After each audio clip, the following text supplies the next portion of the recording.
Naruto exclusive videos lemon come out on my boosty. You can watch and subscribe. Link in the description, like the video and write a comment, enjoy watching. Description: who knew that meeting one of the Uzumaki representatives would be fraught with such global sad consequences that would change your world and worldview? Sad, melancholy, bitter, joyful, bright? What should I feel now? Which emotions should I give preference to? It is not clear. Start all over again? Easy. If only it were that easy. But when did difficulties ever stop Uzumaki Naruto, who never loses heart? Never. Forward Kurama, we will show everyone yet. Prologue. Meeting with Uzumaki. The Fourth Shinobi World War ended 2 years ago. Only a quarter of the shinobi from the entire World Alliance survived. People were cut to pieces. There was a catastrophic shortage of warriors. Many fought for freedom. Many created their own gangs. Those who had been hiding for a long time came to light. Naruto Uzumaki, a recognized war hero and a genius of his time, became the captain of Konoha's ANBU. Only a few survived from the root, and Sai became their new leader. The foundation of the new world, by and large, was the genin and current students of the shinobi academies. Experienced warriors sacrificed their lives for the sake of peace. The current Kage were torn between two opposites: the impossibility of sending inexperienced youths on missions and the need to carry out missions that no one had cancelled. But even the slightest thought of war or a small armed conflict between countries caused a wild rejection in everyone, even the most neglected bandit. The world seemed almost ideal, as it can be in ruins, after almost complete destruction. Jinchuriki became respected people, orphans were pampered and cherished, sincerely protecting and caring for them with all their might. Relations between shinobi from different villages became friendlier, and old grievances were treated more calmly. And everything is fine on the surface, but if you dig deeper, this unfortunate but will pop up. Criminals took full advantage of the consequences of the war. The number of bandits increased. Uzumaki ran around like crazy, carrying out a dozen missions at a time. No one suspected that shadow clones could be used in this way. The blonde replaced 4 teams of genin with a mentor and 2 squads of chunin, or a small platoon of jonin. The expenditure of chakra allowed it. Kurama also helped in places. Uzumaki had long been accustomed to working himself to the point of exhaustion. The workload was colossal, but what wouldn't you do for your native village? In addition, the Jinchuriki, who was busy to the brim, had no time for introspection and sadness over his beloved friends. Naruto decided not to accept the proposed post of Hokage for now, leaving it to Tsunade. Perhaps only his own position and the lively Uzumaki kept the woman in a cheerful state. The loss of her beloved student was hard for her. Even with the rejuvenating technique, Tsunade had aged greatly. Naruto, on the other hand, courageously endured the pain of losing close friends, since he had his native village behind him. Sasuke died covering his back. Shikamaru and his team died during Obito's final attack, transmitting the plan of action to the Alliance through Ino, while Choji covered them with his body. There are countless names on the memorial plaque. This time the Toad Hermit had to chase a gang of thugs through several cities and villages. Shinobi renegades of the weak Chunin level managed to successfully evade pursuit in the person of the notorious blonde, professionally covering their tracks and simultaneously ravaging new settlements. Naruto was already quite tired. In some places, the thought did not leave him that they were using a forbidden technique. Over the past 2 days, 15 of his clones had disappeared. They had successfully completed their missions, but they had transmitted to Uzumaki not only the knowledge of this, but also wild fatigue. The main blockhead of Konoha was quietly going wild from exhaustion, terrible irritation, and a lot of information. In order to send shadow clones over long distances, the seal had to be modified. Plus, during the creation of these, colossal energy expenditures, fantastic chakra control and a sea of patience were required, and in addition, an infusion of QB chakra was required, otherwise the clone could not move away from the original more than 752 meters. Naruto measured. The peculiarity of such techniques was that the copies had their own feelings, different from the real Uzumaki. Therefore, after the next clone dissipated, the unfortunate blonde had to relearn other people's emotions.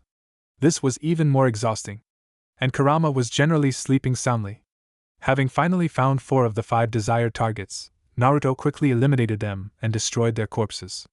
Kurama's chakra gave an amazing effect, leaving no memories from the opponents. The last Nunkanin eluded masterfully. Naruto had a headache, but he stubbornly continued the pursuit. As luck would have it, he felt that right now his body was failing. Exhaustion for half a year made itself known at the most inopportune moment. For some reason, even in hermit mode, Naruto could not close the distance. Despite all his efforts, There was always a distance of at least 30 meters between them, no matter how fast the blonde ran.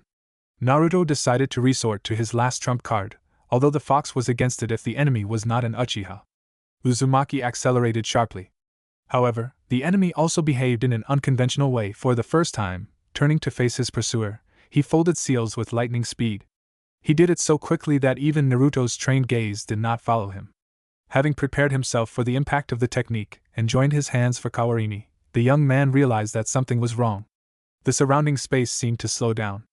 With a belated flash, Naruto remembered that he had been through some seals along the way, but they had flashed before his eyes so quickly that the Jinchuriki had allowed himself to ignore them. Now he realized that it was in vain. His hands moved with great difficulty. His body felt like it was stuck in resin. Out of the corner of his eye, the young man noticed a dragonfly flying next to him. In half a minute, the insect's wings had time to rise only once and fall halfway. A green leaf, picked up from a tree, froze in a static position while gliding. The enemy continued to form a seal. Behind him, the tree branches moved at the usual pace of the wind, which meant that only the area around the Jinchuriki itself had changed. When Uzumaki felt that he had frozen completely, like an insect fused into frozen amber, the enemy stopped and let out a victorious cry. A seal flashed for a moment under Naruto's feet. Naruto examined it carefully. Dark blue clothes, dark green jonin vest. Standard uniform, no protector. His hair is covered with a bandana, and his face is covered with a mask, just like Kakashi-sensei's. So I got you. Now you will have to answer for the death of my comrades, the enemy said in a satisfied voice and, pulling out a kunai, moved towards Naruto. The Jinchuriki noted to himself that he would have a very stupid death. He could not move a single muscle. In this frozen state, he could not even blink. The enemy came close. The cold blade rested against the blonde's neck. Yaguro! Uzumaki growled angrily in impotent rage. Oh. Yes, Yaguro is the name of our squad. Amazing, you were able to say something under the influence of this technique? Simply fantastic. Who are you? The enemy was surprised and quickly removed the mask from the blonde. For some time, the man stood silently, examining the victim with the interest of a natural scientist. He raised his other hand, slowly running the pad of his thumb over the stripes on his cheek, gently tracing each one. If Naruto could, he would have flinched, the gesture was so intimate. The Jinchuriki growled lowly. That was all he could muster. His bright blue eyes glittered furiously, looking at the executioner with defiance. And his opponent seemed to have completely withdrawn into himself. Well, the shinobi chuckled, almost killed the true hero of the Fourth World War. Horrible. I wouldn't want to be worse than that jerk who arranged a global apocalypse for us. What a task. Naruto watched in bewilderment as the enemy took off his mask and bandana. Under them were fiery red hair and the face of a 30-year-old warrior. The blonde's pupils dilated in surprise. Yes, I am also an Uzumaki, the interlocutor grinned smugly. That's why your Biju mode didn't help you. That's what you tried to use, isn't it? We also have our secrets. Forbidden technique. I never thought I'd ever use it. The Jinchuriki tried to digest the unexpected news. And I don't want to kill Uzumaki, there are only crumbs left. Perhaps there are only two of us. It's a shame to lose such personnel. The enemy thought about it. And what should I do with you? You won't leave me alone. The whole world knows how persistent you are in achieving your goals. I can't bring myself to kill you. What a dilemma you've given me. The shinobi pulled out two seemingly identical scrolls from his pouch and began to examine them appraisingly, periodically casting a thoughtful glance at the blonde. Naruto tried to express all the negativity he felt in the only way he could. The prisoner's eyes were brightly burning with hatred, since he couldn't get his head around the fact that someone from Uzumaki was capable of such actions. Those whom he admired by default, because they were a mysterious and enigmatic force for him. What beautiful eyes! The enemy admired. It's a pity. It's a pity to do anything with you. Okay, you've convinced me. By the way, my name is Hiroshi, which means generous. So take advantage of the moment. The man winked. The red-haired man hid the second scroll in his bag. Opening the first one, he bit his finger and quickly ran it over the paper, drawing symbols and folding seals, after which he took a narrow golden ribbon out of the parchment. My own sister came up with this technique. She was weird. She believed in parallel worlds. Silly girl. The shinobi either admired or gloomily stated. But she came up with amazing seals. No one could break her protective techniques. They say, even the Kage of our village. In general, she came up with a lot of cool techniques that weirdos cannot repeat. Dangerous things, the shinobi said conspiratorially, lowering his voice. I see. That's how we became outcasts. Oh, I got distracted. So, one day her beloved died. She grieved for a long time, thought about committing suicide, but then. I don't know exactly what happened. But she got it into her head that in a parallel world she would be able to find her beloved alive. A strange idea, but worthy of existing. The enemy approached the blonde, again ran his hand over the stripes on the boy's cheeks. They say about you that you can get out of any situation. You even subdued the QB. I wonder how you will cope with this. It would be interesting to see it. It's a pity I will not see it. With a note of sadness in his voice, the enemy tied a ribbon over the blonde's eyes. Goodbye. And good luck. The man wished quite good-naturedly and, having made the last seal, hit Naruto's forehead with an open palm, on which the symbol glowed. The Jinchuriki plunged into darkness. Chapter 1. There was a mournful silence in the 12th ward. A small 9-year-old blonde boy lay on snow-white sheets. His head and left arm were tightly wrapped in bandages. A huge number of life support devices were connected to his fragile body. And drip had become as much a part of the boy as the deep bruises under his eyes. Only the doctors knew how much effort the child had put in to simply live, and not show others how much pain he was in. But every breath, every gesture brought hellish pain to his tender body. And the attack of the 9-tailed demon during his birth was to blame for all this. Crippled at birth, this little miracle did not give up and stubbornly went through life. But apparently, this was where his luck ended. The devices were giving a merciless result. Minato-sama, unfortunately we must turn off the life support system. Your son was in a coma for 3 months and there were no changes. And now the devices show that his brain activity is 0. What do you mean by that? The red-haired woman said in a trembling voice, pressing her shoulder to her husband. Kushina-san, the doctor sighed heavily, your son's brain is dead.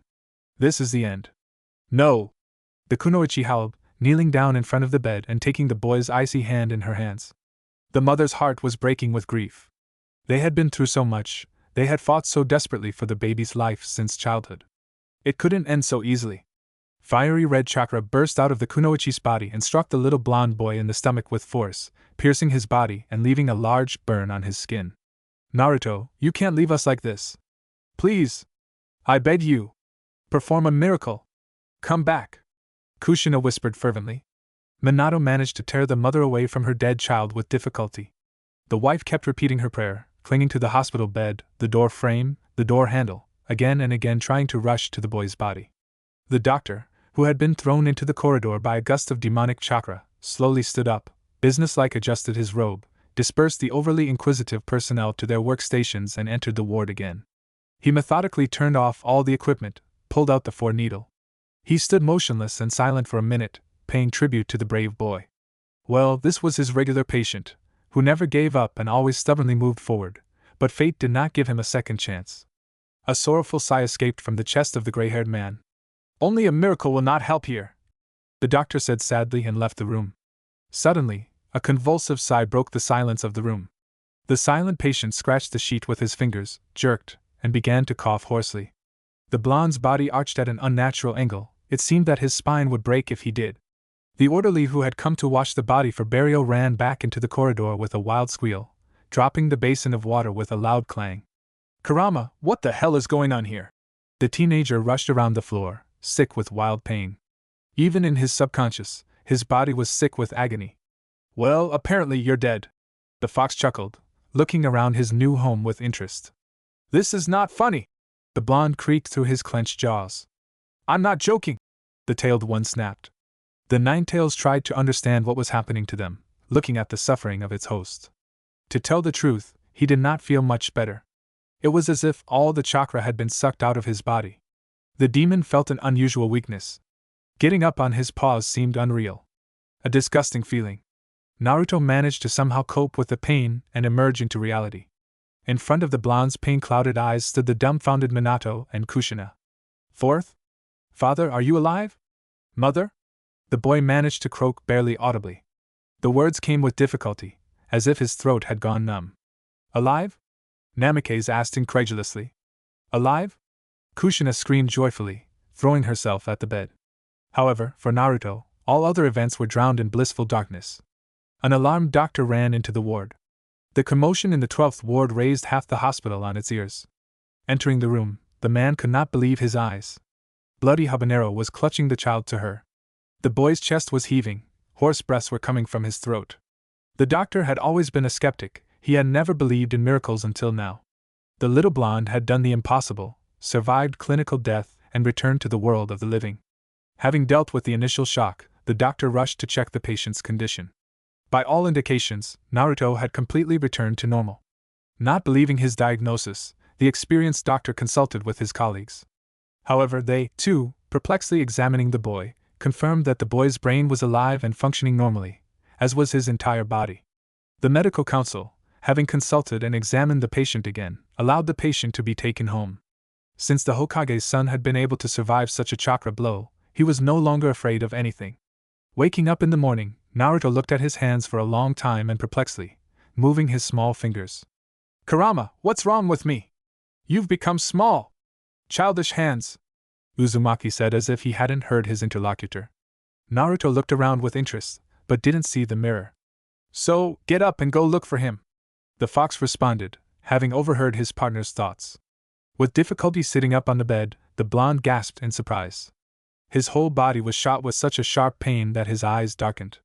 He had to freeze for a moment. Wincing from the unpleasant sensations, the blonde could not concentrate and determine what hurt.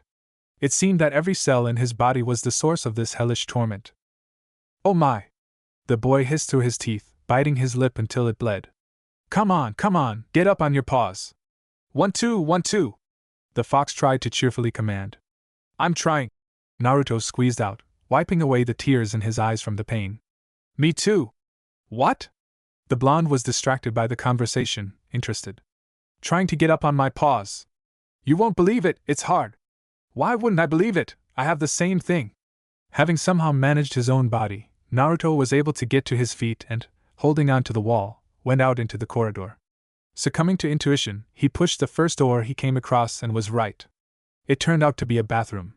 Having hobbled to the mirror, almost falling over 3 times on the way, because his legs were holding his clumsy body with great difficulty, Naruto looked at his reflection and froze in shock. "Kurama, are you seeing the same thing as me?" the blonde asked incredulously. The fox let out some long and ornate curse. "What is this?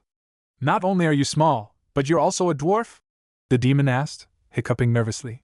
"Apparently there's something else here."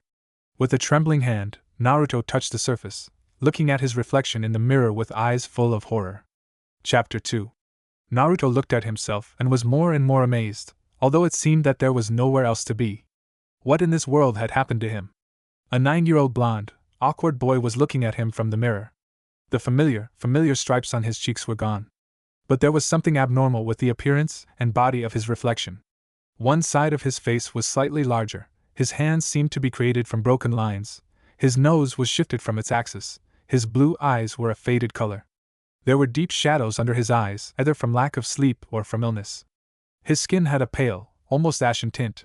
Uzumaki didn't even know what to do, whether to scream at the top of his lungs or tear his hair out in horror. Now, at least, it became clear why he didn't have a mirror in his room. If you see such a reflection in the morning, you'll have nightmares yourself later.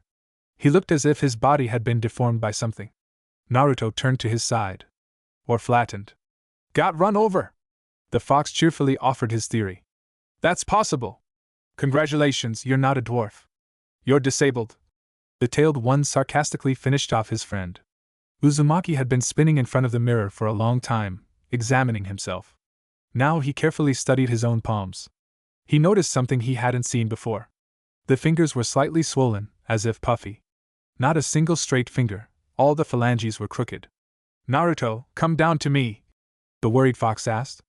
The blonde grabbed the edges of the sink tightly and plunged into the subconscious. To find his friend, he had to wander through the intricate labyrinths for a long time. There was not a single straight corridor here. As if someone gave a child cubes and asked him to lay out straight lines, and the child, as skillfully, placed them. Naruto thought that if he transferred this to paper, he would receive the main prize from the abstract artists. Not only the walls were uneven, but also the floor and the ceiling. Kurama was found in one of the rooms that Uzumaki had almost missed. Entering the tiny room, the blonde was surprised that the 9-tailed fox could fit in there. Although the fox had shrunk considerably in size, he had nowhere to put his tails. "Kurama? Yeah, and hello to you too. What's this?" Naruto waved his hands around the room. This is, I think, your chakra circulation system. More precisely, its complete absence. And this, the fox poked his paw at the floor, which was more or less level, is your chakra center. That tiny? Uzumaki asked incredulously. Worse, the demon growled good-naturedly, it doesn't exist at all. The blonde sank to the floor as he was. How so? Just like that, the nine-tailed frowned. I don't know what happened to you here. But your body doesn't have a circulation system. Or rather, it does. But the way she looks. In short, she doesn't exist. Naruto thought deeply. After the Fourth Shinobi World War, he became calmer and more reasonable. The deaths of his loved ones had done their job. However, now, before rushing headlong into the fire, he first thought about the situation for a long time and looked for all possible ways out. Any idea what's wrong with me? No. Absolutely none. But I have an idea who can enlighten you. Ask your parents. Since they are alive here, they should know something. Yeah. And by the way, do you know where we are? I missed it all while I was sleeping. Looks like we're in a parallel world, Uzumaki responded melancholically. What? And you only told me about this now? The fox yelled. Naruto shrugged phlegmatically. His head was hurting from the information he had received. Reluctantly, he told his friend about that chance meeting with the representative of the Uzumaki clan, his strange technique and their unenviable fate in this world. You somehow took it all too simply, Kurama said, accusingly poking his tail at his partner. I'm just thinking about what can be done in these circumstances, the blonde shrugged. Before, with your hyperactivity, I liked you more. And why are you so sad? I don't like this. The fox was seriously concerned about the state of his host. Such deep melancholy was unusual for him. Kurama, if this is not my body, then I ended up in the body of my 9-year-old self. And where did he go if I don't feel anyone except you? That means I killed myself from this world. Whoever I am, I have no right to take the life of a child. Yo. Calm down, the fox said, sitting up on his hind legs with difficulty, and putting his front legs out in a defensive gesture. First find out what's going on here, and then start whining. Naruto smiled weakly. What had he sunk to, that he made the most formidable demon of their world worry about him? Shaking his head to drive away the uninvited thoughts, Uzumaki jumped to his feet. You're right, Kurama, we need to get more data. I don't like that you reason like Shikamaru. If your friends died, you don't have to adopt their habits to remember. The Ninetails said instructively, looking reproachfully at its carrier. Naruto tilted his head to the side and smiled broadly. Deal. Get lost already? I sense a stranger nearby. Uzumaki managed to regain consciousness in time to notice a tall, red-haired guy frozen in the bathroom doorway, looking at him tensely. The stranger had light green eyes and regular features. He looked to be about 14 years old. His puzzled expression couldn't hide his anxiety. Naruto, are you okay? The blonde's throat suddenly went dry and he nodded silently. The stranger smiled. Then maybe you could give me the bathroom? Naruto looked around in surprise, only now realizing where he was. Nodding again, the blonde hurried out, still holding onto the wall with his hand. Why are you walking without your cane? The blonde raised his eyebrows in surprise. A cane? They stared at each other for a while, until the red-haired one was the first to lose it, slamming the door shut. Uzumaki shrugged and began to slowly descend the stairs. What's wrong with your legs? It's like one leg is shorter than the other. I guess that's what it is, the fox responded gloomily. You need a stick now. Kyubi did not let up and continued to tease its host in the hope that he would lose his temper and take out his carefully restrained emotions on him. The demon felt his friend's growing nervous tension without anyone's prompting. You're Kagaya, the blonde cursed, clutching the railing with his other hand. The stairs ended rather quickly. The divine smells of food led him further. Naruto swallowed hard. Despite his usual talkativeness, he did not want to talk at all now. With difficulty hobbling to the table, Naruto carefully sat down on a chair and began to watch the sovereign mistress of the kitchen. The red-haired fury was rushing between the stove, the cupboard and the refrigerator, managing to chop a salad, and mix something sizzling in several pans, and get seasonings from the depths of the cupboard. The woman did all this at the same time. Naruto watched these movements with a smile. His heart sang sweetly. His mother was in front of him. Alive. In the flesh. What else could one dream of? Having unsuccessfully turned over a sausage that immediately jumped out of the frying pan, Kushina tried to catch the fugitive. The sausage product turned out to be unusually nimble and cunning. Having landed on her hands, it bounced towards the cabinet, away from the door in the other direction, and the poor Kunoichi could not catch the restless product, which simply skillfully bounced away from her hands. In addition, the wooden stick clutched in her right hand, forgotten in the heat of the chase, was also in the way. A quiet laugh suddenly rang out from behind. Bloody Habanero shuddered in surprise, dropping her stick. The sausage landed on the floor with a thud. She hadn't heard that sound for so long that her consciousness initially mistook it for a hallucination. Turning around abruptly, the woman saw her son, who was quietly sitting on a chair and giggling into his fist. A small spark of life was flaring up in his faded blue eyes. Kushina forgot about everything in the world out of affection. Naruto suddenly sniffed and tried to say something, but immediately grabbed his throat, blinking his eyes in bewilderment. Waving his hand, the blonde pointed his finger towards the stove. Sniffing, the mistress of the house rushed to the burnt pancakes that were blackening on the cast iron bottom. Grabbing another wooden spatula, she began to tear off the burnt one. She hadn't seen her son smile for so long. Her lips began to tremble involuntarily. The spatula slowly began to slip out of her hands. Everything blurred before her eyes from uninvited tears. There was a rustling sound behind her, and small childish hands embraced her. Kushina couldn't stand it and burst into tears, falling to her knees and opening her arms. She was afraid to move further, knowing how much she didn't like Naruto's touch. After all, any slightest impact on the boy's skin caused him terrible pain. That's why her child avoided people. The kunoichi even closed her eyes. Her heart skipped a beat and sank with anticipation. Suddenly, the child's body pressed tightly against her. The woman carefully hugged her son and gently pressed him to herself. What a joy it was to hold her child in her arms. Naruto quietly breathed. "Mom!" into Kushina's ear. "Ahem!" came from the corridor. "I wouldn't want to disturb the family idol, but we're about to catch fire," the recent stranger commented, slightly dispersing the black smoke with his hand. Bloody Habanero immediately rushed to eliminate the consequences of her forgetfulness. Uzumaki moved away from his mother and, taking 2 steps back, pressed himself against the refrigerator. Then he thought for a bit and climbed back onto his chair. All this time, he did not take his attentive gaze off the stranger. "Taro, stop staring at your brother like he was the 8th wonder of the world," Kushina said sternly, without even turning around. An invisible duel continued between the brothers. The older boy looked at the younger one with interest. He noticed the changes. He now looked more confident, stopped thoughtfully chewing his lower lip, did not wince at every gesture, although he could not completely hide the discomfort in his body. The corner of the blonde's mouth twitched with every movement, but he tried with all his might not to show that he was in pain. In addition, the red-haired boy was very wary of the boy's gaze. He looked too straight, too openly and too adult. "Where's Dad?" the young man asked, trying to distract himself. "He ran off to the residence this morning. They have some important meeting there at the crack of dawn." The kunoichi waved him off. When the local fire was put out and all the burnt stuff was cleaned up, it was time for breakfast. Kushina quickly and deftly served everything. Naruto was amazed at how beautiful everything on the table looked and how quickly his mother managed the kitchen. Before the meal, Naruto tried to squeeze out a wish for a bon appetit, which amazed his relatives. The blonde had not tried to use his voice for a long time. Kushina actively filled the silence, telling all the gossip that she heard from the saleswomen at the bazaar and laughing cheerfully, as they consider it their duty to share the latest news with the Hokage's wife. Taro finished first. "Gakusasama," the young man said and bowed to his mother. Leaving, he had a mission with the team. Kushina methodically cleared the table when she heard her son's very quiet and creaky voice. "Mom, why am I like this?" Naruto managed to squeeze out of himself with difficulty, squeezing his throat with both hands. The pale kunoichi dropped the plate from her hands, and it broke with a crash. Chapter 3. "Mom, why am I like this?" Naruto managed to squeeze out with difficulty, squeezing his throat with both hands. The pale kunoichi dropped the plate from her hands, and it broke with a crash.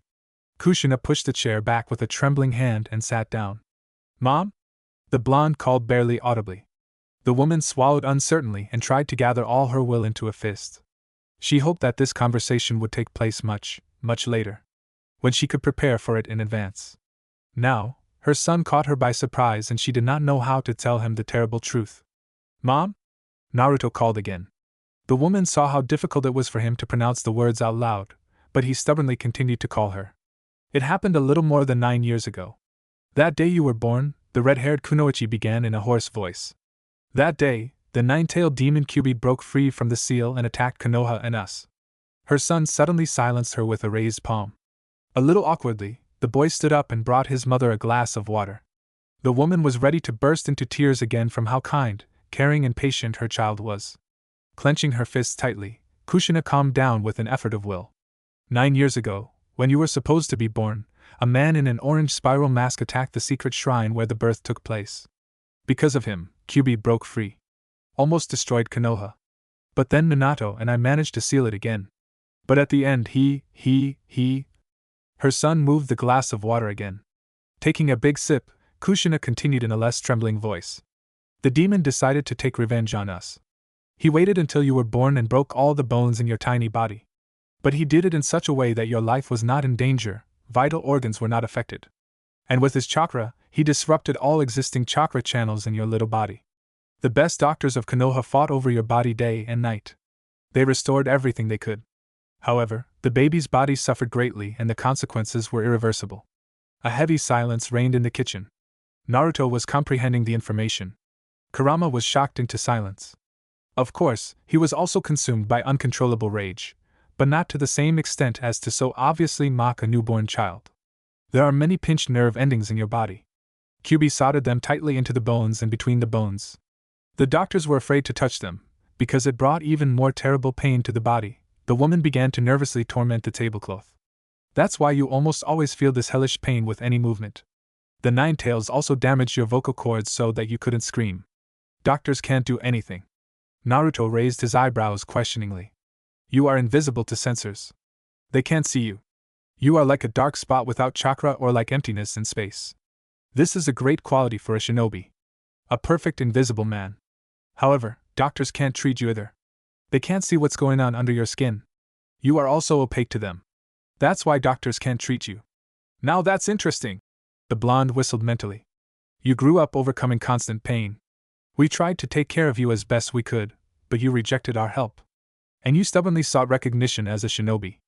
Although, with your chakra level, only with your father's protection did they agree to accept you into the Shinobi Academy. But you didn't give up. Stopping at nothing, you confidently moved forward. Naruto is Naruto everywhere! The fox chuckled. Despite the constant pain, you trained until you were exhausted. You spent many hours learning to throw kunai and shuriken. You tried to master chakra. You even started to succeed in climbing a tree. Usually, someone was always watching over you. But not this time, the narrator's voice broke off convulsively. With great difficulty, the woman managed to pull herself together again. A convulsive sigh was heard throughout the kitchen. The kunoichi was barely able to hold back the sobs that were breaking out. You trained to climb a tree. You wanted so much to become a real shinobi, to be recognized. You managed to climb quite high. But you have such a... Each word was interrupted by an intermittent sigh. It was becoming increasingly difficult for Kushina to speak, such a small reserve of chakra. And you fell. Fell from a great height. Hit your head hard. 3 months lay in a coma. And then the doctor said that your brain died. That you were dead. Tears were already flowing non-stop down his reddened cheeks. Naruto couldn't hold back a sigh of relief. He hadn't killed anyone. But he had a chance to become a joy for his parents. We couldn't protect you. It's only our fault. Kushina buried her face in her palms and burst into tears. She had finally revealed all her thoughts, stopped hiding her emotions and dumped all this horror on the little child.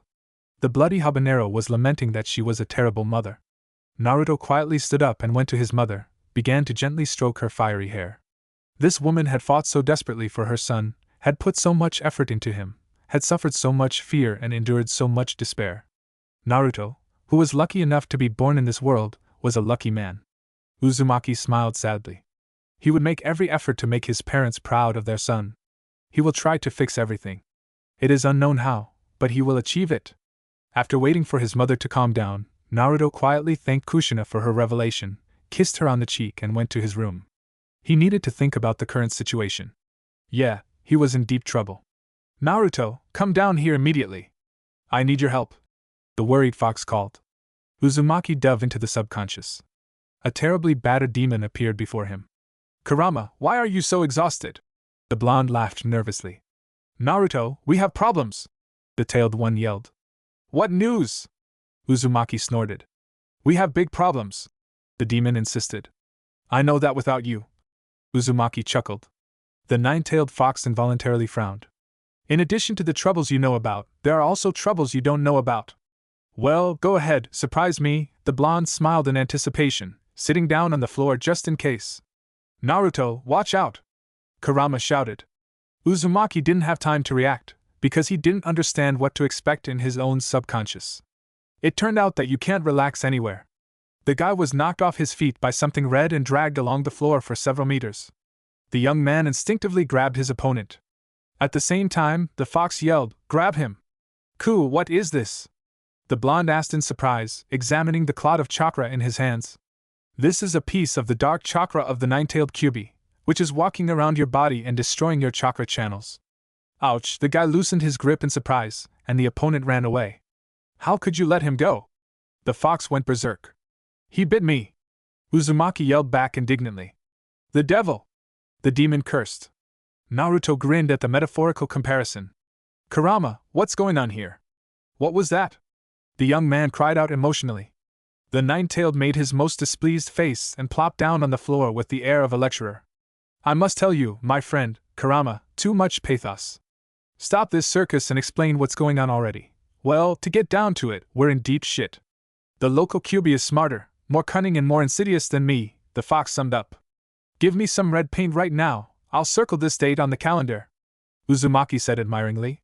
The nine-tailed fox himself admitted that there is someone smarter than him. "Horror! This will go down in the annals of history. But the only one who can be cooler than me is myself." The tailed one was indignant. Yes. Pooh on you." Kurama pretended to be offended.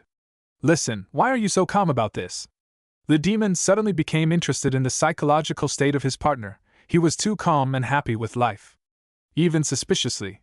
"Kurama," the blonde began with exaggerated cheerfulness, "life is shit. So what's the point of getting upset about it?" "An interesting way of looking at things," the fox philosophically noted. "So how are we going to catch your tails?" the boy asked in a businesslike manner. What the demon liked about his host was that he looked for a way out in any situation. Even where there was no way out. And most surprisingly, he always found one. "I have no idea yet. But these wisps of chakra, in addition to everything else, have their own mind." Naruto cursed floridly, and then thought about it. Kurama watched his partner closely, waiting for that very moment. And his host did not keep him waiting.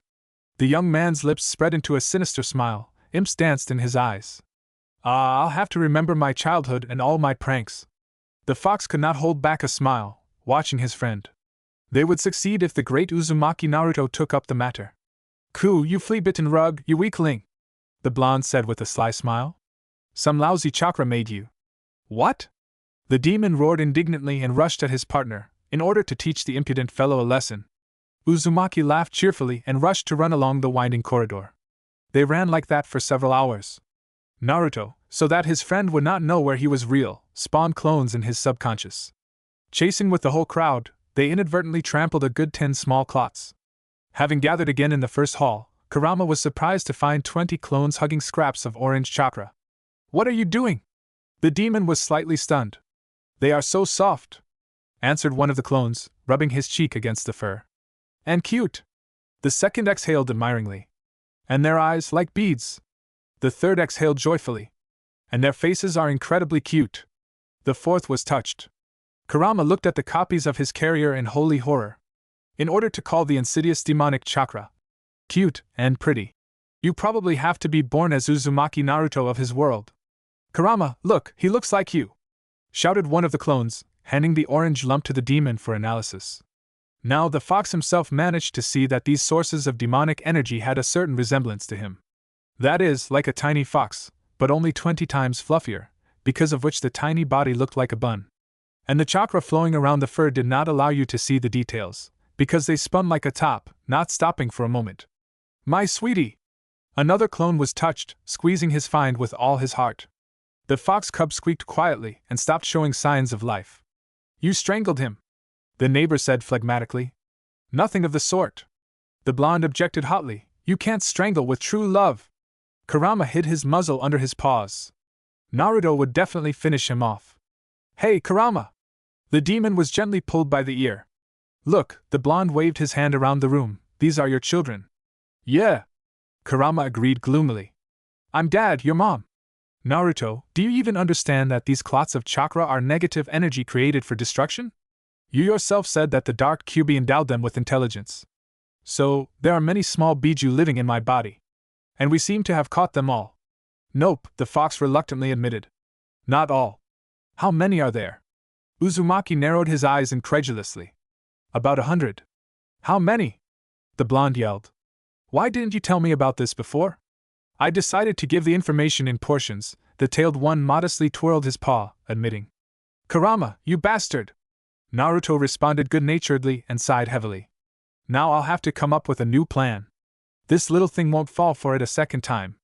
So you did all this on purpose? The demon was surprised, his eyes wide open. And you thought I had nothing to do but run around in my head? The blonde asked indignantly. The demon was simply taken aback by such a statement. How long had they known each other, and his host never ceased to amaze. That means that somewhere in my body there are up to 80 little bijou running around and doing whatever they want. I feel like the father of a large family. Hey, children, where are you? Uzumaki called affectionately. Come here, little ones! The blonde cooed affectionately. Kurama was about to twirl his tail at his temple, showing that no one would bite, but here too he was in for a bummer. Two curious faces appeared from the next corridor. Having quickly examined their fellows and noted that they were not in any danger, they approached a couple of steps. Naruto crouched and spread his arms wide. The foxes looked at each other for a long time, sniffed, but slowly approached. The admiring clones watched the original closely. Everyone in the room fell silent. It was unknown how much time passed, but the small balls of fur carefully approached the frozen blonde. Uzumaki scratched one of the noses. The fox cub sneezed loudly, and then rubbed itself against the young man's hand. Kurama could not believe his eyes. When Uzumaki carefully took the baby in his arms, the demon howled briefly. Explain to me what is happening in this world. He addressed the ceiling. Chapter 4. They sat in silence for quite a long time. The clones played with their living toys. Naruto sat in the lotus position and tried to figure out how to keep these little biju together, and not vegetate constantly in his subconscious.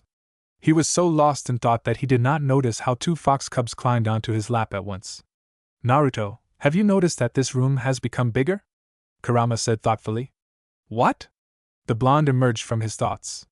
Having looked around, the guy realized that his friend was right. Well? Indeed bigger. How did you find out about this? The fox nodded at his tails. Now he could place all 9 on the floor without having to bend them. Probably because a lot of this very chakra has accumulated in your supposed chakra center, the interlocutor shared his thoughts. Cool. They fell silent again. Kurama, can you absorb their chakra? What words you know? The demon admired. Naruto just waved it off. So can you or not? Yes, I already have, the fox grinned smugly. Now it's not dark energy, but light. Yin and yang? Yeah. So what about the chakra?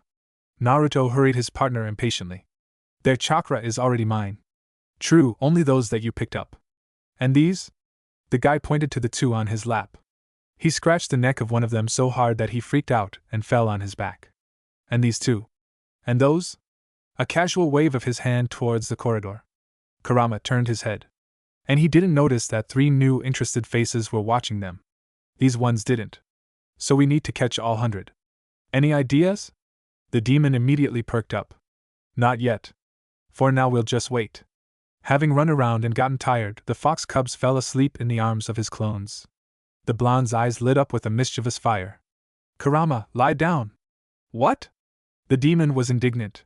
Why are you ordering me around here? The demon would have been indignant for a long time if he hadn't met his partner's gaze. Aha, he thought of something. The 9-tailed fox lay down majestically, spreading his tails to the sides. Naruto slowly crawled over to him and settled down under his warm side, not letting go of the babies. His clones carefully laid their pets between the tails. When they placed the last fox cub, Uzumaki dispelled the technique. And then what? Kurama asked in a whisper. Let them get used to it. Going out into the corridor, Naruto created 40 clones and sent them out to reconnoiter. Luck was on his side and his copies were able to catch another 60 fox cubs. They were also squeezed into unconsciousness and surrounded the demon with them. The fox tried to reflect the full extent of his bewilderment at his partner's actions on his face, but his partner did not explain anything. Kurama, I count on you. Having saluted his partner, Naruto emerged from his subconscious. Having looked around, the blonde realized that it was morning again. This time he decided to look around his room. The room was clean and tidy. The walls were a warm yellow color. On the floor was a fluffy light beige carpet. In addition to the bed and closet, there was a huge bookcase with books. Uzumaki stood up and ran his fingers along the spines. Most of it was taken up by medical textbooks. A huge oak table was littered with scrolls describing basic training and books on the history of the shinobi world. Only then did Naruto notice a large red fox sitting on a chair in the corner of the room. No photos, no trinkets. Warm and cozy, but nothing indicated the character of the tenant. I didn't want to be a doctor, Naruto joked. Opening the closet, the young man decided to change his pajamas for casual clothes. And here he was disappointed. If all the pajamas and even his dressing gown were bright, and in many cases with orange inserts, his favorite color, then his casual clothes were distinguished by gray and dark shades. What can you do? Uzumaki chuckled, taking sweatpants and a t-shirt. Having changed, he headed to the bathroom, when he noticed a cane near the door. He hypnotized it with his gaze for a long time, then hesitantly took it in his hands and tried to take a few trial steps. It really was more convenient to walk this way. You didn't have to hold on to the walls. However, it was so unusual. Naruto frowned and put it back in place. It would be better for him to hold on to the walls. Having washed himself, he went downstairs. The kitchen table was groaning from the abundance of food. His stomach growled treacherously. The blonde, without thinking twice, pounced on the treats. Take your time and chew thoroughly. A familiar voice was heard behind him. Naruto choked and coughed. Minato sat down opposite him. Good morning, son. Yondaime greeted him dryly. Hi, Dad.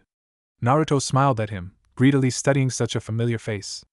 How are you feeling? Good. Naruto smiled even wider, pleased to the point of impossibility. This had always been his cherished dream. Such family breakfasts, when his father and mother ask how he is doing, what his plans are, how he is in the mood. This was exactly what he had never had. You slept for 2 days. Mom was worried. Minato's voice sounded even, without any emotion. He carefully watched his son, studying him. What? 2 days? The boy was surprised. Oh. Mom said that you had a serious conversation. Uh-huh. Naruto looked down slightly. Somehow he began to feel insecure in the presence of his father. Communication with the Yondaime was not going at all as he had imagined. And what about you? The Yondaime slightly narrowed his eyes, waiting for an answer. Naruto silently gnawed on a pancake with filling for some time, not feeling the taste. Then he came to the conclusion that it was not worth keeping silent. I still want to become a shinobi, the boy said confidently, looking straight into his father's eyes. The man leaned back in his chair and thought. And you haven't changed your mind after what happened? His light eyebrows came together on the bridge of his nose. No, Naruto said firmly. And why should I change my mind? You are too weak, his father said somehow tiredly, his shoulders drooped. Blue eyes closed with eyelids. Uzumaki was slightly confused. He could not understand how this man felt about him. I will become stronger, Naruto swore. I swear. Minato sighed heavily and looked at his son sadly. A fire was blazing in his pale eyes, and the boy's whole appearance betrayed his stern determination. The man was always surprised by this ability of his child, to go ahead, even when no one believed in him anymore. Okay, from Monday you will start going to classes at the academy again, the blonde sighed heavily. Only Naruto, what? The child perked up, tensing up. Be careful. I don't want, Minato's voice broke off.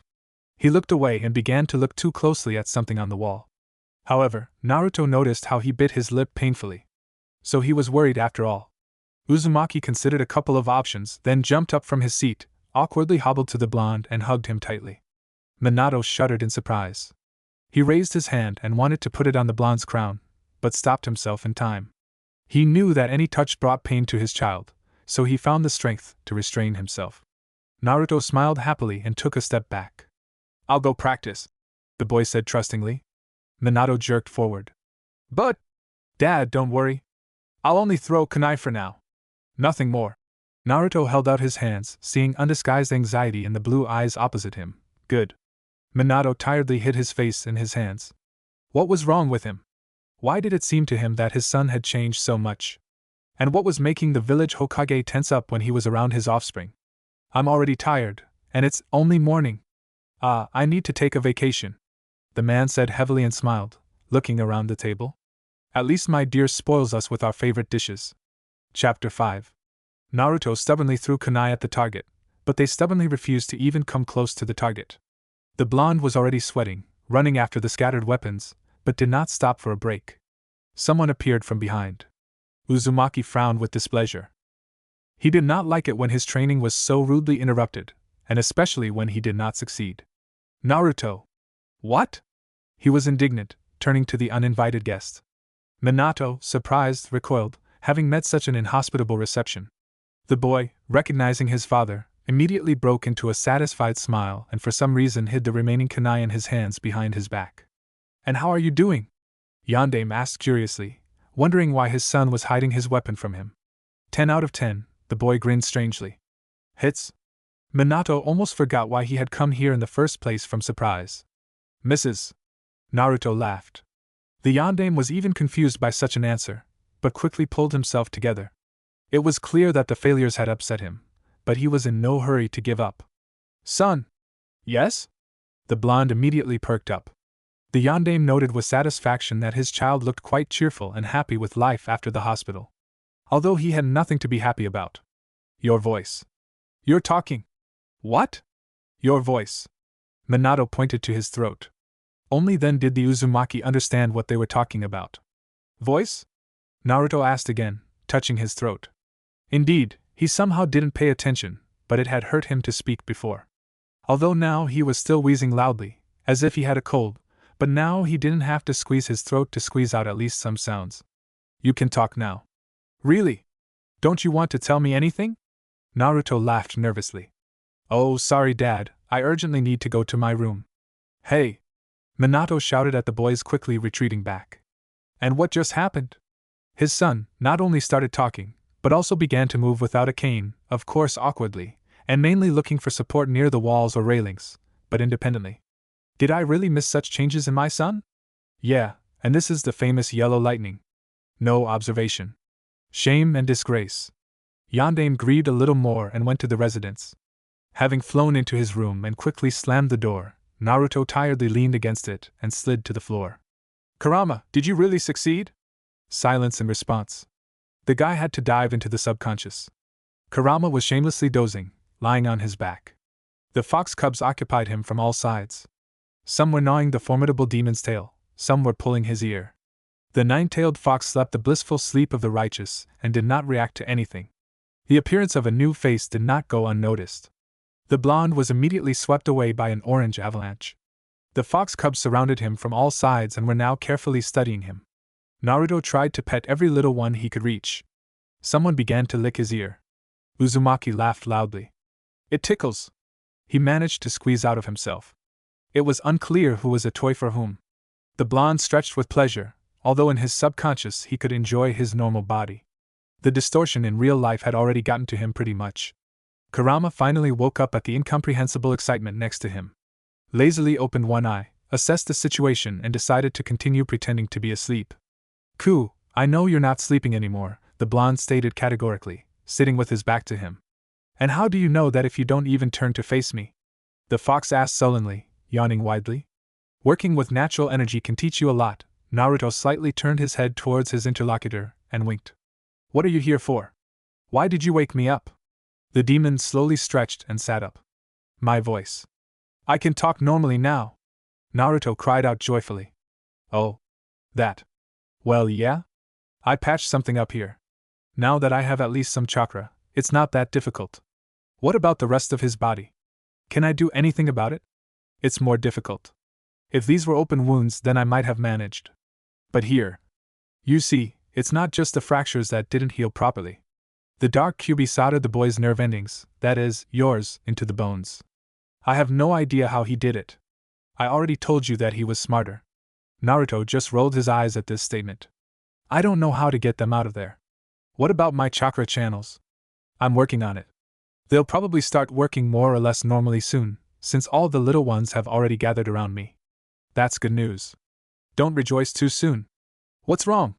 Your chakra channels are so narrow that you can't even do the simplest technique. How bad is it? The blonde frowned. Well, you'll hardly have enough strength even for a simple kawarimi. Woohoo! That's not fair. Don't whine. Big deal, I'll have to master my chakra all over again. The fox tiredly fell on his side, almost crushing two slow-witted little ones. As soon as the demon froze, about 20 orange lumps jumped on him. What do you suggest I do? Go and think about it. Maybe you'll come up with something. And I'm going to sleep. Naruto was thrown out of his subconscious. He pulled out a couple of books with medical techniques and randomly opened the books. The first one talked about regeneration and how to help a wound heal properly, and the second book talked about fractures. The blonde chuckled smugly. I have an idea. However, in order to implement his plan, he had to comb through the entire house. Upstairs there was his parents' bedroom, a bathroom, a toilet, his own room, and two more currently locked. Another bedroom turned out to be a spare one. There was no stuff there. On the first floor there was a spacious, bright living room, a kitchen, his father's office, a pantry for food, and a workshop. The last one was what he needed. Having taken everything he needed, Naruto went up to his room and began to look into the drawers of the table. Soon he found a tightly stuffed wallet in the shape of a frog. Ah, nostalgia! Naruto said happily, pressing his cheek to the green fabric of his find. There was no one in the house, there was no one to ask. And he still needed to buy a first aid kit. Oh, by the way. Intuitively, Uzumaki looked in the bottom drawer of the table and found a large first aid kit there. What wasn't there? Hey! Kurama! Wake up! What are you yelling about? The fox was indignant. Look at my rich collection of medicines. And there are a lot of painkillers here, the blonde said happily. So, do you want to throw up pills so you don't feel constant pain? Weakling. No. I've somehow gotten used to the pain. The main thing is not to make too sudden movements. I need your help. What, right now? What did you say about regeneration? Can you treat me? I can, but I don't have much chakra in reserve. Maybe something small. It'll do. Then get ready. For what? The fox suddenly became alarmed. A bad feeling was growing under his fur. Let's go. Naruto twisted a tourniquet from his t-shirt and stuck it in his mouth to muffle his scream. Chapter 6. A muffled cry of pain was not much muffled by the gag made of a twisted t-shirt, when a hammer came down with all its force on the tender little finger. Tears gushed from the eyes. Kurama howled in the subconscious and burst into a long stream of ornate curses. Naruto, what the hell? Couldn't you have warned me? I warned you. The boy whined, squeezing his hand tightly and rocking slightly back and forth, lulling the injured limb. Is that what you call a warning? Because of you, all the little brats ran away again. The demon growled angrily, annoyed at its foolish host. Ow, that hurts. Of course it hurts. You idiot, didn't you know that if you hit your finger with a hammer, the pain will be just hellish? The tailed one sarcastically. I didn't mean the finger. The ribs and the other hand. Naruto groaned. What's wrong with her? The fox was surprised. My right side and shoulder are tearing apart from hellish pain due to the sudden movement. Naruto muttered, wiping away his tears. Kurama swore again at length. Sorry! I forgot that your body is constantly in pain. You never complained. And you never whined either. What's there to complain and whine about? Men endure pain in silence, the blonde responded proudly. The fox only chuckled, going to examine the damage. While I'm in a static state, there is no pain, but as soon as I start moving, it appears. With sudden movements, even my eyes darken from the pain. It's just that lately I've had so much to do that I simply haven't had time to react to it. And also to think over a ton of information. Naruto explained dryly. Yeah. Right. How could I forget? While Uzumaki Naruto is thinking, his brain is not able to process other information. For example, how his body got hurt. The tailed one couldn't resist making a jab. Oh, stop being sarcastic. Go on and treat it. Naruto, seriously, are you going to break every bone in your body yourself? I'm asking this purely as a preventative measure. I need to mentally prepare for this. Do you know how weak my psyche is? The fox began to complain. The blonde couldn't help but burst out laughing. Kurama rarely had such whiny and pitiful notes in his voice. No. You can only do that with your arms. And maybe with your nose. But what about your legs and body? Your legs are a complete disaster. One leg is shorter than the other. You have to stretch it out. How do you do that? I have no idea. The shocked fox exclaimed, slightly stunned by his partner's plans. Kurama, I haven't finished with your little finger yet. The blonde muttered affectionately. Horror, homegrown masochist. Wait a minute. The demon begged, bracing himself. Ready? Come on. The hammer came down a second time, breaking the middle phalanx. Naruto howled again. The echo of the scream spread through his subconscious. The little ones came running back. What are you doing to us? The fox noted philosophically. Kurama, should I just wait now? Put on a splint. What? Did I tell you that you were a fool? No? Well, you are a fool. First read all the information in the book about fractures, and only then start crippling yourself. The demon's words oozed with venom and sarcasm. And I thought that I just needed to bandage it. And I think that you did not think at all. The fox yelled. The blonde shook his head in bewilderment, even forgetting about the pain in his hand. The fox's roar drowned out all sounds, leaving only the ringing in his ears. Well, Kurama, explain, the boy begged. When there are fractures, the bones are first put back in place, and then a splint is applied. And now you need to eat a lot of calcium. Fix your little finger in the splint. How so? Aya! My onion grief! Fix your little finger between two boards. Where will I find them? Who will think first and then act? Kurama! Naruto said pitifully. Find something hard and fix your little finger between them. Then you apply a strong bandage and wait for everything to heal. And what can I use here? Anything. Pencils, rulers. Give me the third phalanx too. Naruto exclaimed enthusiastically. Stop! The fox yelled, stunning his partner. What? The blonde was embarrassed and confused. Until you study all the possible information on fractures and how to use splints, I won't even think about treating you. The demon stated categorically. Okay. The boy agreed, upset. It feels like your brain has shrunk along with your body.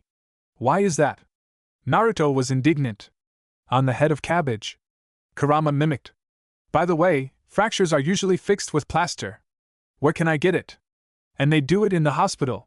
The fox snorted. I didn't want to involve strangers in this. How am I going to explain to them why my enhanced regeneration suddenly started working? Well, you can use your brain whenever you want. Naruto pouted, offended. Your brain is arranged in a very strange way. Here it works at full capacity, there it doesn't work at all. The demon noted philosophically. Kurama, I'll scrape some wool out of you and make myself mittens. Naruto warned angrily. The nine-tailed thought for a moment, and then burst out laughing. Naruto winced in displeasure from the ringing in his head, and the demon still couldn't calm down. Hick! Ha ha ha hee hee. And why do you need mittens in the summer? Ha ha ha. While he was arguing with his partner, Naruto managed to come up with some splints for his little finger and securely fasten the bandage. Then he skeptically examined his creation and came to a disappointing conclusion. Kurama, you're right. The boy sighed sadly. The fox suddenly calmed down from surprise. And in what way? You should have prepared in advance. The blonde sighed even more sadly. The demon did not even comment on this remark, which in itself was a great achievement. You can prepare splints from wood in advance. You need to gouge a recess in the wood. Place the broken finger there. The wood will dry out, tighten, and will hold the broken part firmly. In general, for reliability, the splint is firmly fixed on healthy areas. Kurama, how do you know so much? How long do you think I live? Do you know how old I am? No, the blonde admitted honestly, making an innocent face. Kurama hid his face under his paws. His host would finish him off someday. Naruto, you're ruining my entire perception of the world. The fox howled, barely audible from under his paws. Kurama, you're hard to hear. And you just needed to communicate with people more often. His partner answered cheerfully. And who pulled me by the tail to get involved with you? The fox muttered quietly. Kurama, did you say something? No. You imagined it. The demon answered with exaggerated cheerfulness, emerging from under the paws. What a clumsy bandage it turned out to be. The blonde commented, examining his hand. He used 2 pencils and a bandage. However, not only was the writing instrument 3 times longer than his little finger, but bandaging it with one hand was too clumsy. Kurama, so what's up with the regeneration? Working on it, they muttered in response. And why so slowly? Because this is not your normal body. Because I have no chakra. Because the dark Kyuubi did some damage here. Because your chakra channels are damaged. Should I continue? The tailed one asked sarcastically. No need. Naruto responded dejectedly. The door slammed downstairs. Someone quickly ran up the stairs. The door to the blonde's room swung open and another stranger appeared on the threshold. He looked about 12 years old. Naruto blinked his eyes in confusion and looked at the intruder in his room. It was a red-haired guy with blue eyes, whose face was covered in a mass of freckles. They even spread onto his neck and arms. He was dressed in blue loose shorts and an orange sleeveless t-shirt. The guys stared at each other for a long time. A strange tension was growing in the room. "Hello," Naruto said quietly, deciding that he needed to say something, otherwise it would be somehow impolite. The red-haired guest was somehow twisted, as if he had chewed a lemon. Without saying a word, he silently left, slamming the door with all his might. The blonde shuddered in surprise, frowning in bewilderment. And what was that? Judging by the sounds, the stranger went to one of the locked doors, opened it. Naruto clearly heard the sound of a lock turning, and entered. "If we think about it logically, then this is my brother?" Naruto voiced his thoughts half questioningly, half affirmatively, thoughtfully studying the homemade splint on his little finger. "And judging by everything, you have a very nice relationship." The front door slammed again downstairs. Who this time? However, this visitor did not go up to the second floor. "Probably Mom," Naruto said confusedly. Awkwardly standing up, he sat down at the table and began to slowly sort through the scrolls, running his eyes over them. "I wonder how I'm doing here. Judging by everything, you're trying your best. Kurama, imagine if I turn out to be the best student in the class." The fox burst into loud laughter. "No, that's unrealistic." True, the demon's laughter cut off too abruptly. But still? "Children, go eat," Kushina called. Naruto perked up and looked out the window. Judging by everything, he spent a couple of hours looking through the scrolls. Having already grabbed the pen, the blonde was stopped by Kurama's voice. "Are you going to do that?" Naruto looked thoughtfully at his hand. He unwound the bandage and put the pencils back in place. "Kurama, but for some reason my hand is red and swollen," the blonde said excitedly. "What are you talking about? How is that possible?" "I'm serious." The fox made a rather strange sound. "You know, this is what happens when you hit your fingers with a hammer as hard as you can." The demon squeaked half-strangled, trying not to burst into laughter. Naruto had gotten so used to his accelerated regeneration in that world that such an injury was somewhat unusual for him. Uzumaki decided not to hide his hand. No one would notice anyway. No one had ever noticed. The guy was so used to no one caring, unless he had a fatal wound, that he didn't even think it could be any different. Sitting down at the dining table, Naruto watched with affection as Kushina fluttered around the kitchen, filling the entire space in front of them with the food of the gods. Everything that his mother had prepared seemed incredibly delicious to the boy. He wasn't particularly used to eating home-cooked food, so now he enjoyed every bite. A gloomy red-haired guy came in, glared at Naruto with hostility and sat down next to him, nudging him with his elbow. "Kurama, what's wrong with him?" The blonde was perplexed. He had never had any brothers and didn't know how to behave in such a situation. "How should I know? You people are always weird." The redhead periodically glared angrily at his neighbor, trying to snatch any piece that Naruto was aiming for right from under his chopsticks. Uzumaki sincerely didn't understand how the piece he intended to take was better than the others, but he didn't argue. For him, everything his mother cooked had the same appearance and taste. He would happily eat even burnt or oversalted food, because Kushina cooked with sincere love. It was obvious right away. "Mamoru, stop stealing your brother's food," Bloody Habanero said reproachfully, narrowing her eyes dangerously and militantly thrusting her spatula forward. "But Mom, how will he learn to be a shinobi if his reflexes can't keep up with me?" the boy objected. And as soon as his mother turned away, he bared his teeth angrily in Naruto's direction. Uzumaki thought deeply. Maybe this is how it should be in families? The redhead didn't like being ignored and, reaching for something on the very edge of the table, he knocked over a glass of compote right into the blonde's plate. "Mom, Naruto spilled the compote!" Mamoru immediately spoke up. "What?" The hostess of the house turned around, frowning. The blonde looked at his neighbor in shock and digested the information. His intuition told him that he shouldn't rush at the impudent fellow with his fists, although he really wanted to punch him in the nose. Kushina frowned in disbelief. "Yeah," Naruto croaked exaggeratedly cheerfully. "I'm so clumsy," he said and looked towards the redhead with a hidden threat, putting the glass back in place. He shuddered in surprise, meeting his brother's gaze. "Naruto, Kami-sama, what's wrong with your hand?" Kushina suddenly exclaimed, worried. "What's wrong with it?" The blonde tried to play the fool, trying to hide his hand. "Let me see," the woman demanded, opening her palm. Naruto reluctantly complied. "What happened?" the kunoichi said sternly. "I pinched it with the door," the boy found an answer. Bloody Habanero immediately softened, losing her belligerence. Naruto saw sincere concern in his mother's eyes. "Does it hurt a lot?" The blonde swallowed loudly. It was so unusual that they were taking care of him. No, it barely hurts. I'll kiss you now. Warm lips touch the injured little finger, and everything will go away, Kushina said affectionately. Naruto suddenly blushed to the tips of his ears. Mom, I'm an adult. He tried to pull his hand out of his mother's gentle palms. The kunoichi laughed loudly and kissed her son on the forehead. And Uzumaki even forgot that he was hurting from the sudden movements, and looked at his mother with huge eyes. The woman was surprised by such a strange look from her son.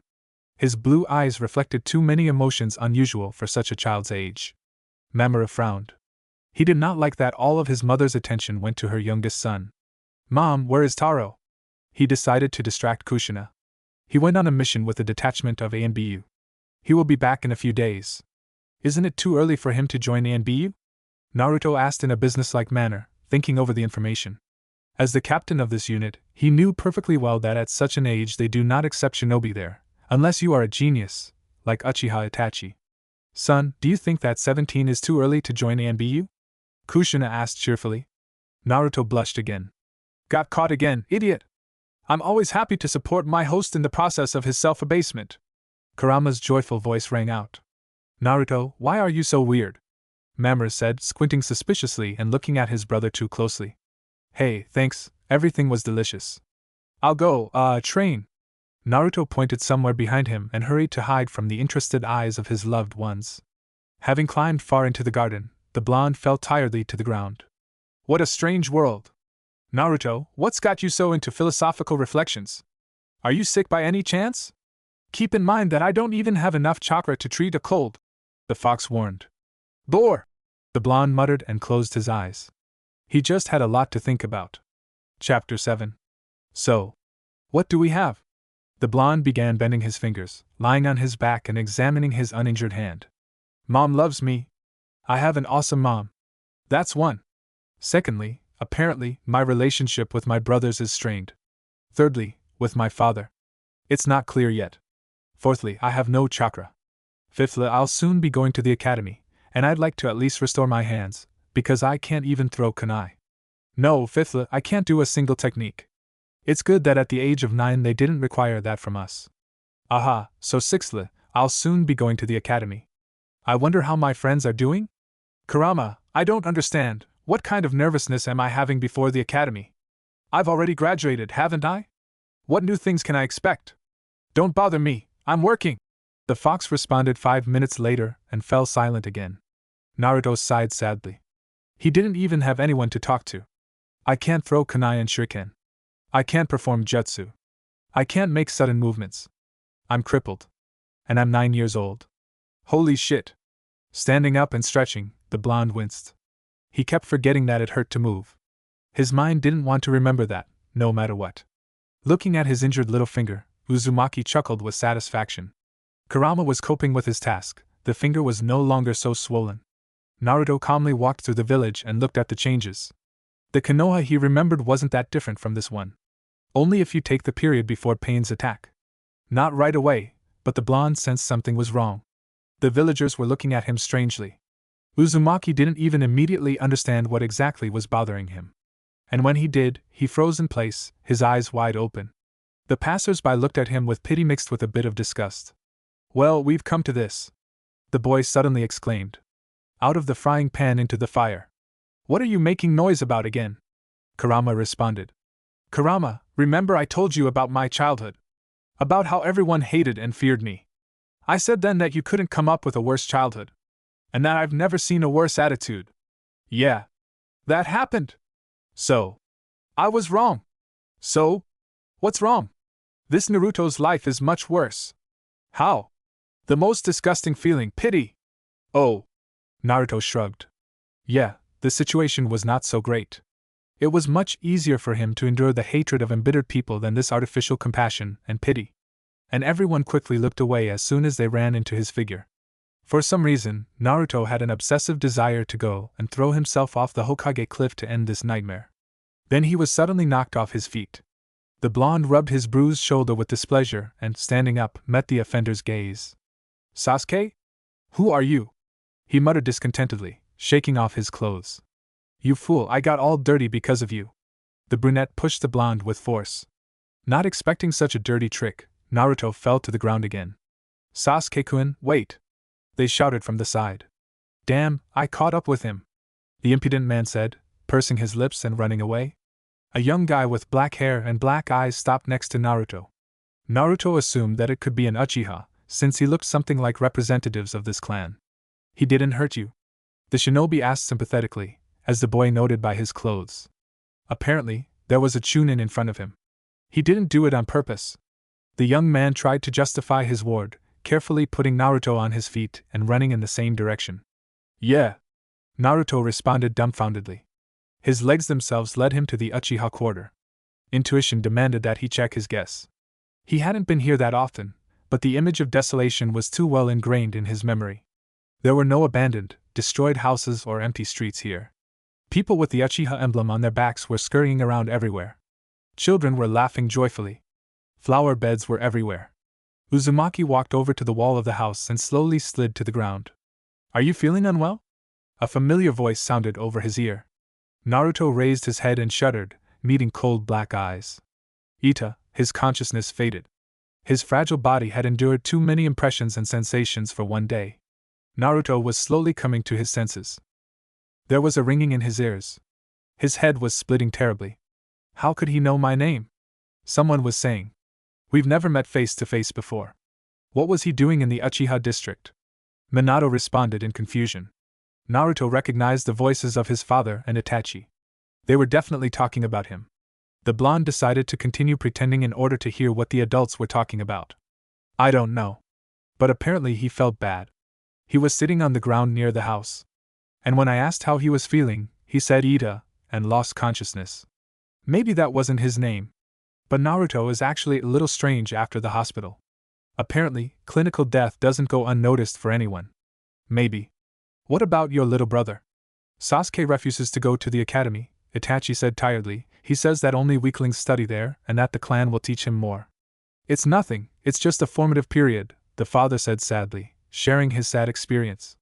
This formative period has dragged on for my brother for some reason.